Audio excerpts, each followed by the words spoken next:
मुझे कुछ समझ में भी नहीं आ रहा था क्या कह रहे हैं, कुछ कभी कुछ। तो सर ने कहा कि आप सेमिनार में चलिए। ठीक है, चलते हैं। तो सर के साथ सेमिनार में गए और पहले ही जो है कि आदरणीय संजय सर से मुलाकात हुई सेमिनार से पहले ही, और प्रधान सर से मुलाकात हुई। तो आपने भी एक ही बात कहा कि आप आए हैं सेमिनार में, तो यहाँ पर जो कुछ भी हो, जो कुछ भी देखिएगा तो एक डिसीजन लेकर जाइएगा। यस, दोनों लोगों ने कहा, और सर तो हमेशा कहते ही है।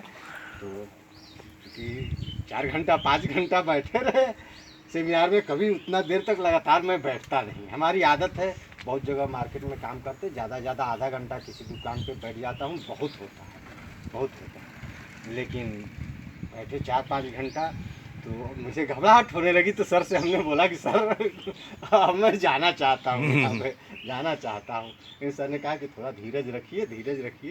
तो हम लोग को 11 बज गया सर। तो लेकिन 11 बजे के बाद जब ख़त्म हुआ प्रोग्राम, तो जब हम लोग आए तो वाकई मुझे जो है कि दिमाग में कुछ जो है कि नहीं। तो रात को तो सो गए। सुबह हमने सर को फ़ोन किया कि सर जो है कि नहीं, आप हमारी ज्वाइनिंग की। ग्रेट, क्या बात है। क्योंकि अब मुझे समझ में आ गया कि जब तक सिस्टम में घुसेंगे नहीं, जब तक इसको जानेंगे नहीं कि वास्तव में है क्या, थोड़ा जानने से कुछ नहीं होगा। थोड़ा जानने से कुछ नहीं होगा। इसलिए हम सिस्टम में घुसे और आज सर लोगों के साथ हैं और हमें गाइड कर रहे हैं। आपको भी गाइड करेंगे और जैसा कहेंगे सर वैसा ही हम लोग। क्या बात है। ग्रेट बहुत अच्छा। एकदम धन्यवाद। सभी लोगों को मेरा प्रणाम। जय आरसीएम। और परिचय के क्रम में मैं बताना चाहूँगा, मेरा नाम जगदम्बा प्रसाद तिवारी है। ग्राम सभा बरथरा खुर्द का रहने वाला हूँ। चौबेपुर के पास में पड़ेगा, वाराणसी जिले में। वर्तमान समय में मैं गवर्नमेंट कॉलेज में, प्राइमरी स्कूल में प्रधानाध्यापक के पद पर कार्यरत हूँ। क्या बात है, बधाई सर। ये आप जान लें कि लगभग इस वक्त 81,000 रुपये मेरी सैलरी है। वाह, ग्रेट, बधाई सर। मुझे इस आरसीएम से क्या मतलब, क्या लेना देना? हम आरसीएम क्यों करेंगे? पैसे की क्या कमी है हमारे पास? मुझसे छोटा वाला भाई इस वक्त आरा में जिला जज है। कोई पैसे की कमी नहीं है। 2.25 लाख 2.5 लाख रुपए उसके महीने की सैलरी है। ग्रेट। उससे छोटे वाले भाई जो तीसरे नंबर के हैं, इस वक्त मिलिट्री में हैं, देश सेवा में लगे हुए हैं।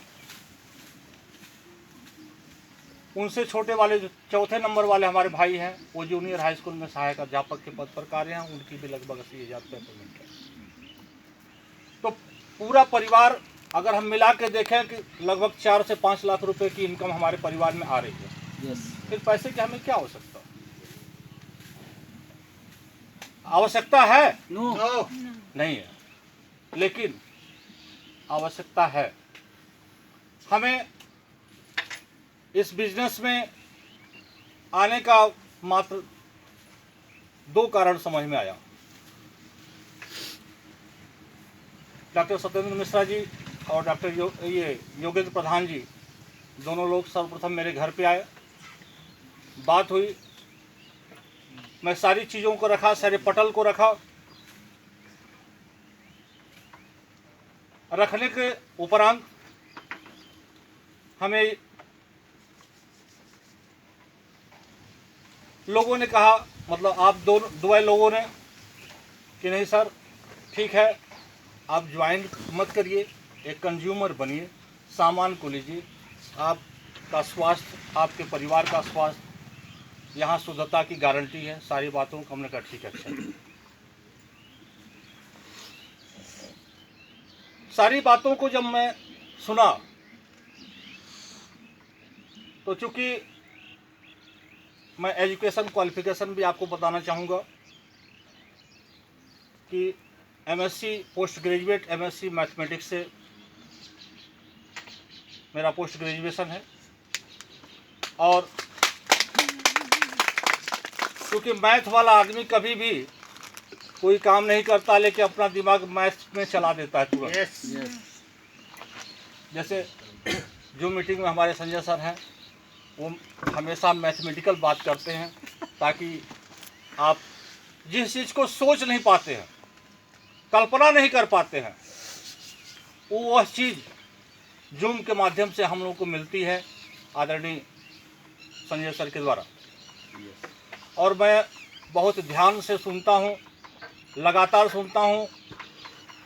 अरे आपकी जब भी बातें होती हैं मैं एक शब्द कहीं बोलता नहीं हूँ, केवल मौन श्रोता बन करके। Yes great. क्योंकि जब ध्यान आपका कहीं नहीं लगेगा, आपका ध्यान भटकेगा, तो आप उस चीज़ को नहीं कर पाएंगे। और सिर्फ एक दिन बात आई कि भगवान ने 2 कान दिया है, एक कान से सुना दूसरे कान से निकाल दिया तो भी जो है बात नहीं बनेगी। ये कान दोनों तरफ इसलिए दिए हैं भगवान कि दोनों तरफ से आवाज़ों को सुनिए और उसको उठा करके सीधा ऊपर ले जाइए माइंड में और उसको पूरा कैच करिए। कैच करने के बाद जो है उसके अनुसार उस कार्य के रूप में परिणत करिए, तभी वह कार्य संभव नहीं, वह संभव है, वह सोच आपकी बदलेगी। तो फिर हमने मैथमेटिक्स लगाया। हम कि यार आज जैसे अभी मिश्रा सर बताए कि हम कितना घंटा काम करते हैं, हमको क्या मिलता है। और आप सर बताए जो है रामनवमी सर जी कि कस्टमर सब कुछ करने के बाद भी 0 का 0 रह जाता है, उसको कुछ नहीं मिलता है। जो हमारा एक सिस्टम है, प्लान है, उसके तहत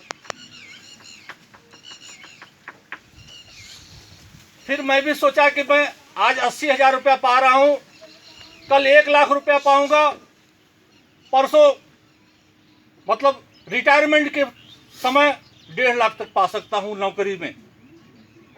लेकिन नौकरी में 1.5 लाख के बाद वहीं पर हमारा द एंड होगा।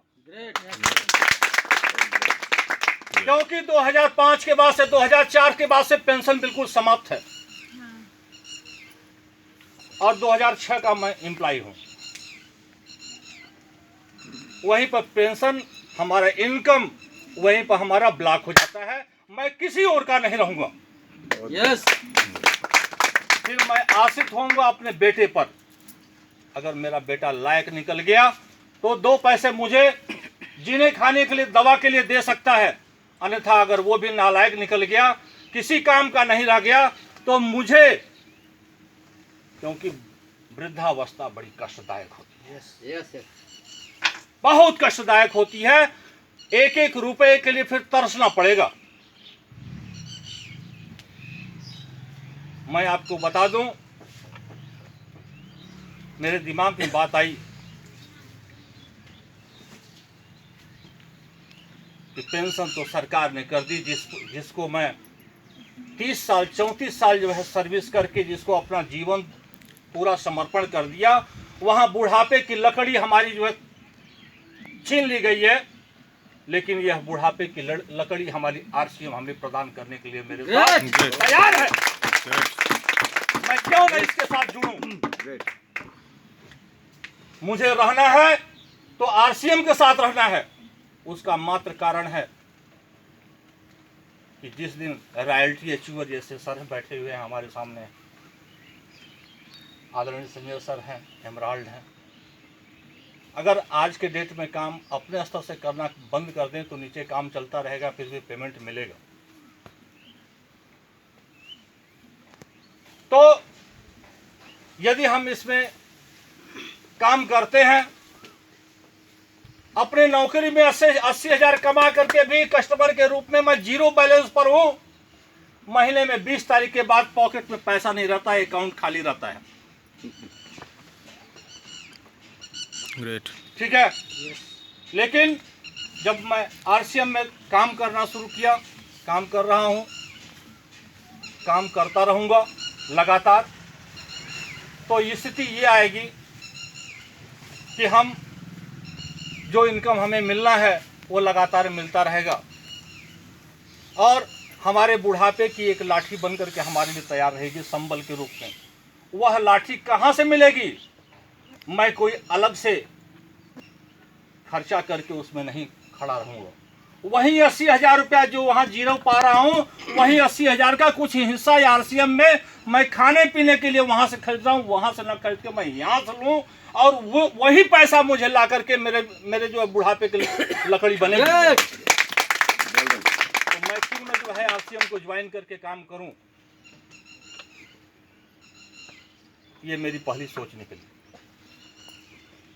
दूसरी सोच ये है कि हर एक आदमी अपना फेम चाहता है, प्रसिद्धि चाहता है, लोग उनको जाने,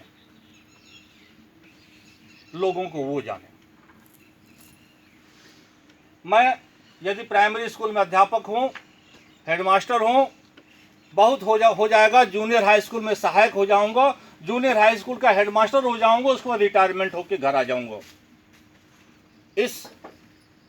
इन काल में बहुत होगा तो 2-3 पोस्टिंग मेरी होगी, 2-3 गांव में मात्र हो पाएगी।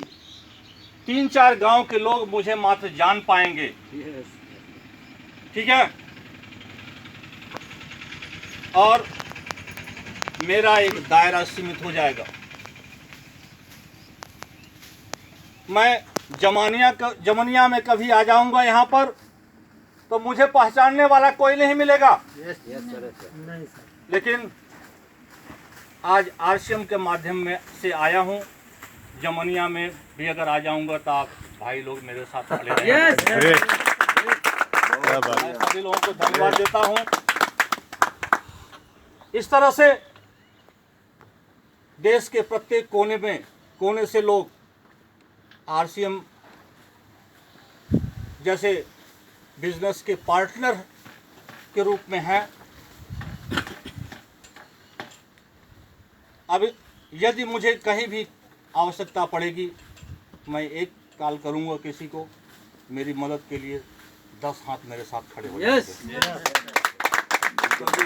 दूसरी सोच मेरी रही आरसीएम को ज्वाइन करने। और बहुत सी बातें हैं, लेकिन फिर कभी हम लोग मिलेंगे एक दूसरे से तो वार्ता होती रहेगी। सभी लोग को प्रणाम। जय आरसीएम। सर के नाम पर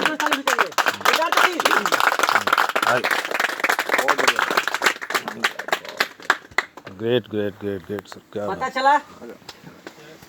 आज पता चल गया। लोगों को भ्रम था कि नहीं